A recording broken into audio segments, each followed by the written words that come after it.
So today we're going to start with launching with our confidence and a roadmap to an audit-ready ABA entrepreneurship. Again, my name is Jordan Fries. I'm a customer success lead here at Central Reach.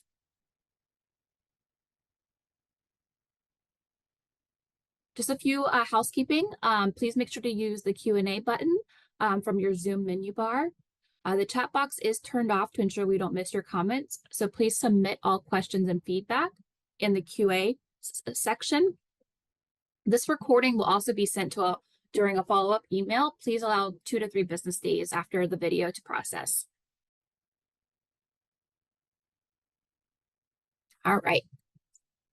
So for today's agenda, what we're going to go over is what is an audit, what internal auditing practices should you be doing, and some ethical considerations. For most of us, or some of you, are BCBAs, so ethics are always important in our practice.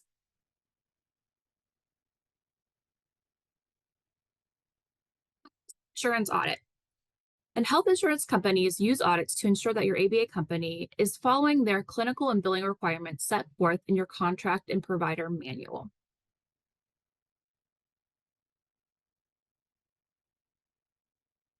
Every payer may require different requirements of documentation. So if you work with Medicaid, they may require different documentation, different billing, service codes, units, etc. You will want to make sure that you're ensuring that you read all of your contract so that you're aware of what these requirements are. So when you start getting credentialed and starting to be accepted in network with a certain payer, you'll also want to make sure that you're looking at what that means as far as making sure that you're staying in compliance with their rules and regulations in addition to your practice and BACB rules.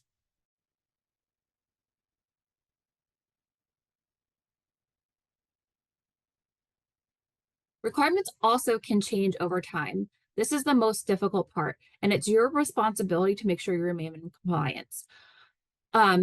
Providers don't have to tell you when they change their things. A lot of times they will just update on their website or send out an email post. So it's important that you're working on making sure that you're updating your policies and procedures based on your payers and looking into their documentation to see if anything has changed over time.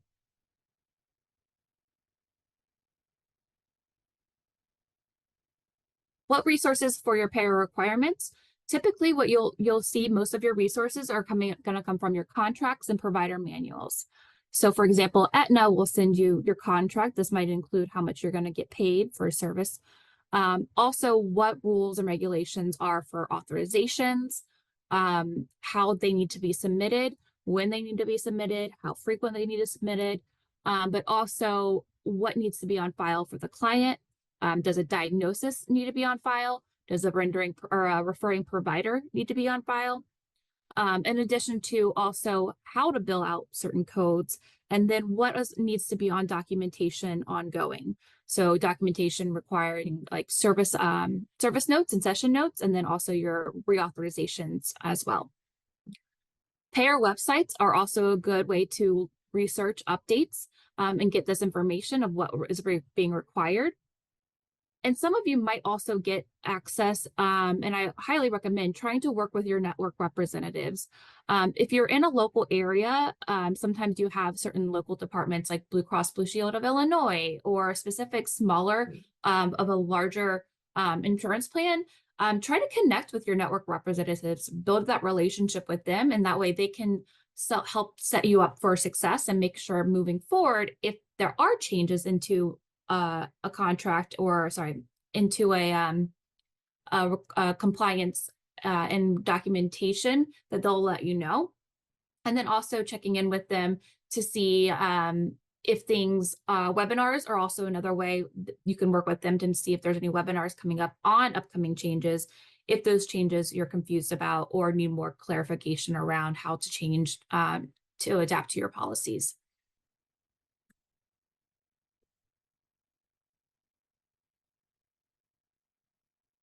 So what can trigger an audit? Clients or employees can actually report a company or an individual to a payer for misrepresenting the company or payer. If you start increasing code utilization, so for example, if you're authorized for a code and you've never used it before, but all of a sudden you start billing out that code, sometimes even if you're allowed to use that code, the team, the insurance audit team might look at that as, okay, something's going on. Maybe they're using that code incorrectly. For example, 97156 is a parent training code. If you're starting to bill that code 2 times a week consistently, they might start looking at that to see if that's correct. Random. Often you could be doing nothing wrong, or you could not know of anything, and then you will get a random audit. This is being seen across more and more insurances, and different payers have their different ways of randomly selecting this.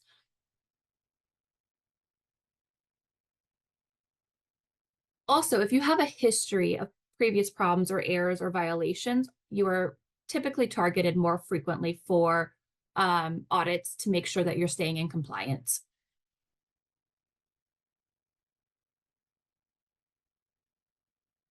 So when you get audited, what are they looking for?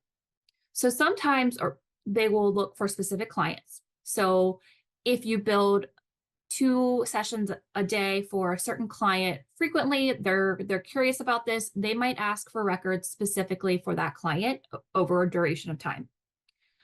Sometimes they will just do random clients just to see, maybe it's a specific code that they want to look at.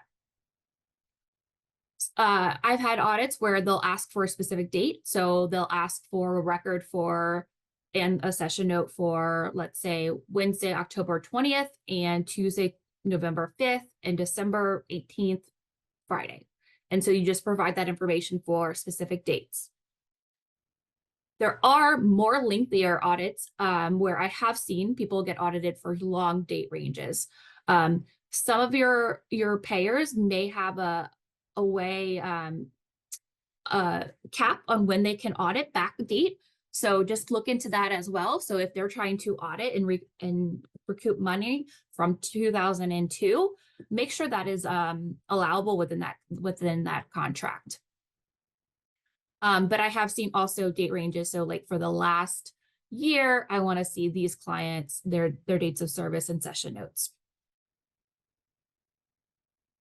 Certain codes as well. So again, if they're looking for why you're using a certain code, they might not look at specific clients or date ranges, but they might say, okay, specific codes for, 97156, we would like to see this, these audit records. In addition to place of service. So if you're starting to use different places of service, and they're kind of cautious about why you're using those places of service, this might also trigger an audit.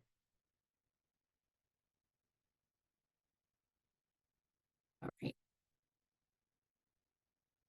So what is supporting documentation? Again, you're going to want to make sure that you use your provider or your payer documentation and references to make sure that you are doing the accurate stuff. But typically what we see often, our payers are looking for specific things such as certain signatures. Some payers might need a parent signature on every session note, or even a supervisor. Some payers might require, even if the BT or RBT is doing the session, the supervisor has to sign off on every session note. Data, what's going on during that session? ABA is a little unique to some of the services insurances provide because it's more frequent, it's daily. They want to see that you're doing things different day to day, because if you're starting to submit similar session summaries day to day, it's looking like you might be forging or not accurately documenting what's going on.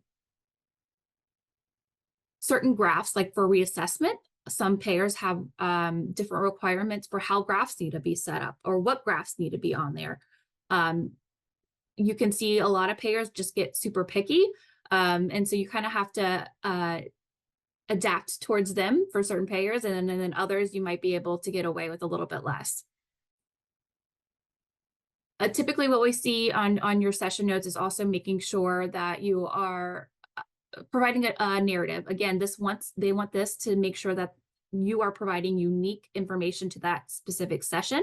So that's why it's also important to teach your team and make sure your team is writing session notes at the time of service or within like that short period after, because you want to make sure that it's accurate to what was happening in that session. And if they're going to clients right after, or if they see that same client multiple times a day, or sorry, multiple times a week, they're less likely to report specific things that happened that day.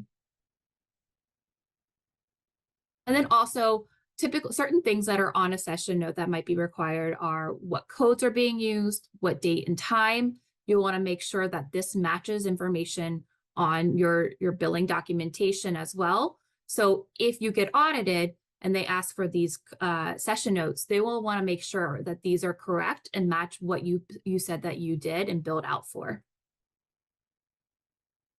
Other information actually that I've also seen on session notes is maybe who was the clinical directors or supervisors, where the location occurred, what type of procedures were being used, to make sure, again, you want to make sure that every note is kind of unique to that specific session. Also, some additional supporting documentation you will want to make sure you have and is accurate is your authorizations, your approved treatment plan. So if somebody, after you've gotten approval for a treatment plan, if you get audited and they're like, well, this is not what you said you were working on, why are you working on this? You want to make sure that you can have your approved treatment plan to support with that additional documentation. In addition, some payers are also requesting for specific assessments or diagnosis documentation, even if they're not being done by you or conducted by you. So who diagnosed the client, who authorized or who addressed the assessment. Even if you did not assess, they might need that record if it fits within their timeline. Or if parents are required to complete assessments, such as the Vineland. And keep in mind, some of these assessments do have a expiration date. So you would have to have assessments that have been conducted within the last 2 years, or a diagnosis update even.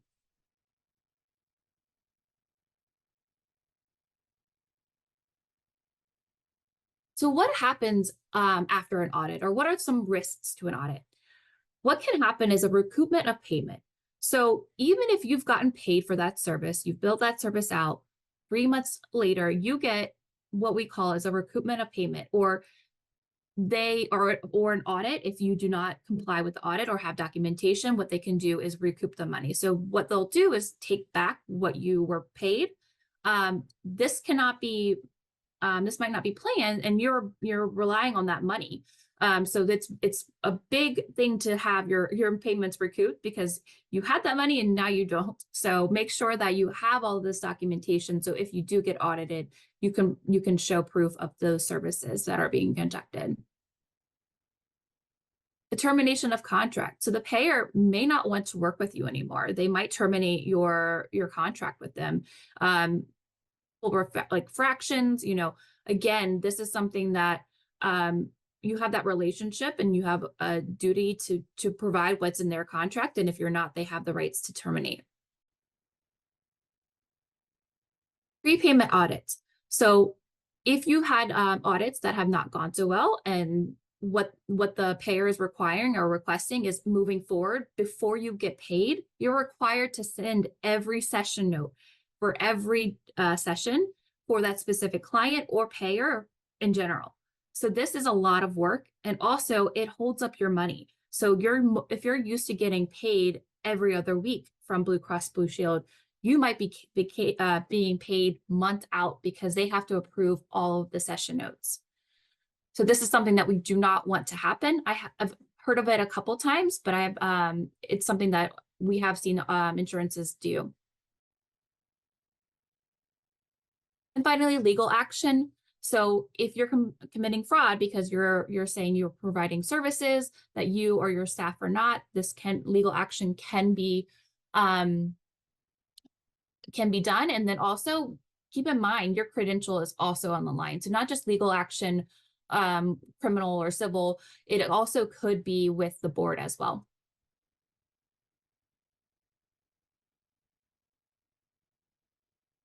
So what are the best ways to avoid audits?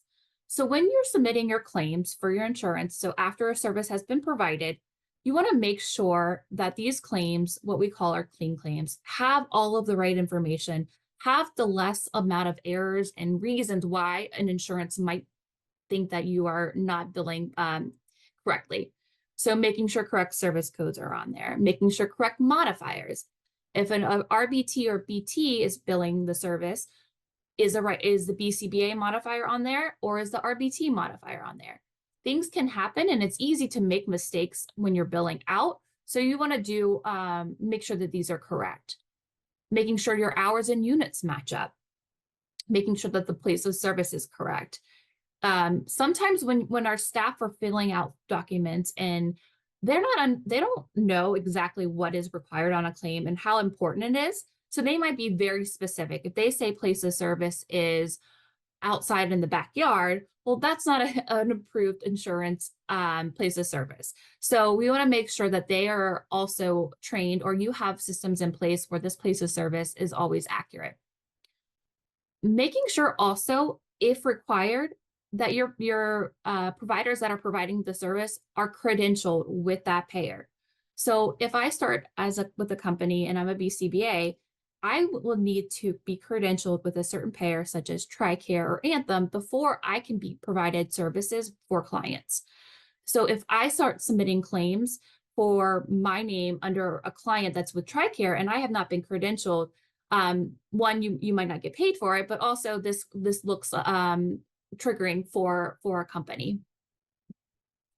Making sure if an authorization is required, that information you have and is obtained, and if an auth number is needed, it is on the claim as well. Making sure you're only billing what is authorized. Again, when you're a BCBA, you want to serve your clients, whatever is needed. However, that's not always the case. We can't serve everything that we always want to. So we want to make sure that we're only billing what we know that has been approved by the insurance company. Also, just submitting a approval does not mean that they're going to accept. So if in your treatment plan, if you submitted that you wanted 20 hours a week of direct services, you can't go ahead and just start 20 hours a week. The insurance company has to make sure it's medical necessity and that it's approved before you can go ahead and start billing 20 hours a week. They may only authorize 15 hours. And then also sometimes things when you're working with online systems or spreadsheets or whatever, sometimes there are duplicates or overlapping sessions that may not be able to be billed, and you don't want to bill those out if they're not able to be billed, because this also might trigger an audit for other things.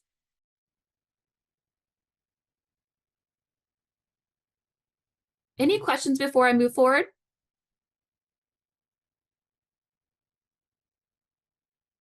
All right. So internal auditing and compliance. What I recommend is as you start growing your team, even if it's you, if you're starting your own company, making sure that you dedicate an employee or team to go on an ongoing compliance adherence team. So basically, this is doing a few things: keeping up with your payer requirements. So checking in with the payers to make sure things have not changed year to year. Do new fields need to be on session notes? Or now you have to add a modifier for every place of service, whereas before you did it. Making sure you're educating your company on compliance needs. So again, your BTs and BCBAs and RBTs even don't always know what's required. So if they're signing with their initials and the payer is requiring a full name, signature, or even credentials on a signature, you need to educate your team. There's not a way where you can force them to sign if they're doing hand signatures or even some electronic signatures. You can't force them to sign a certain way. So making sure you're educating your team on how to sign or how to fill out a session note. When I was a clinical director, we would do a part of onboarding training is we would have them practice creating session notes and making sure that they were unique to a client's data sheet and also what they observed during that session. And education, remember, is not a one-time thing. These are good things to remind staff over time, and especially as you get feedback or even audits from payers, because this is something that will be always ongoing, and your team needs to be aware of what that means is you're not going to be paid for certain services if they get recouped. And then next, again, communication with your network provider representatives as much as you can.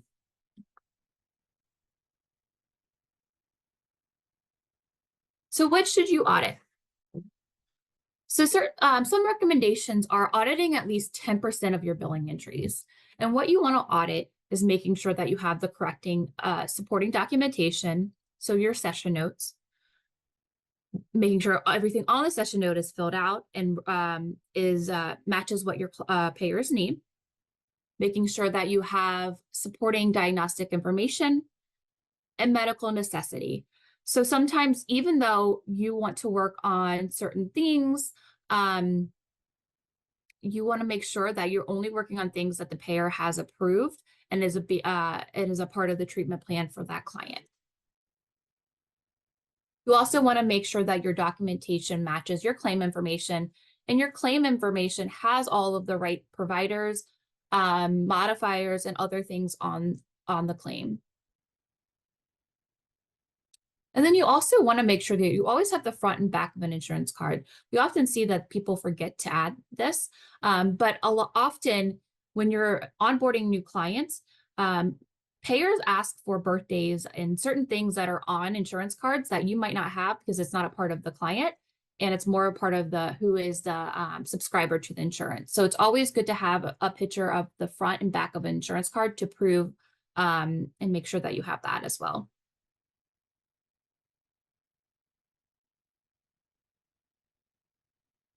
Okay, finally, some ethical considerations.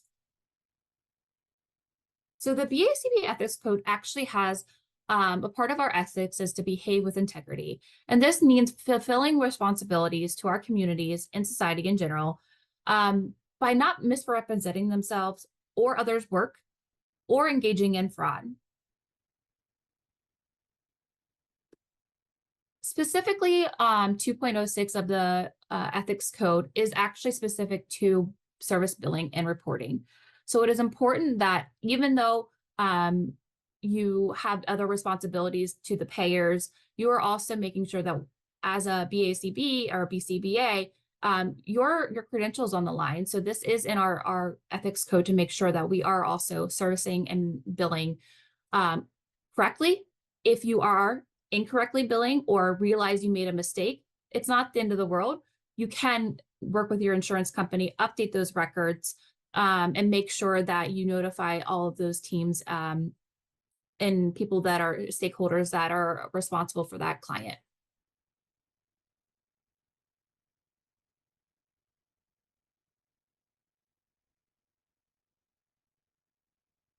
Documentation, accuracy, data, and historical records. All of these terms, BCBAs, and are very familiar with as far as just being a part of the BACB. However, these apply the same way to insurances, and making sure that you have the documentation. That documentation is correct. You have data to support what you're doing, and then you're maintaining those historical records in case you get audited.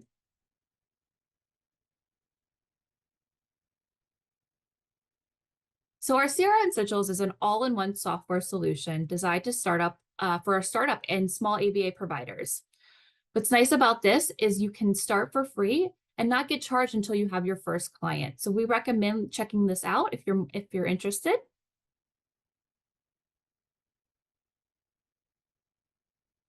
Any other questions?